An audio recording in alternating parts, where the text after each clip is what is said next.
Dede, Efendim yavrum. babam bir keresinde eğer anneni görmek istiyorsan yıldızlara bak demişti. Şimdi benim 2 tane mi yıldızım oldu? أعوذ بالله من الشيطان الرجيم بسم الله الرحمن الرحيم آمن الرسول بما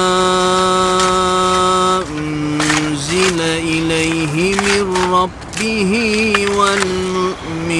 والمؤمنون كل آمن بالله وملائكته Mekanın cennet olsun benim. وكتبه İnşallah gittiğin yerde aradığın huzuru bulursun. Baksana abi, aile bitmiş. Hele Feride. Allah sabır versin. Ne kara kaderimiz varmış. Sevdiğimin en acılı gününde yanında olamıyorum. Elini tutup teselli edemiyorum. Acısını yüklenemiyorum.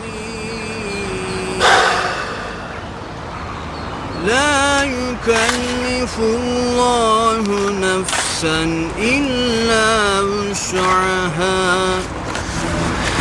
Başın sağ olsun Feride. Aman abi, gözünü seveyim sakin ol. Bu herifin Feride'nin yanında durmasına bir saniye müsaade etmem.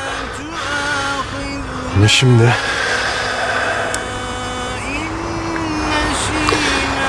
böyle bir şey yapacak değilim. Allah'ım sen sabır ver. ربنا ولا تحمل علينا إصرا كما حملته على الذين من قبلنا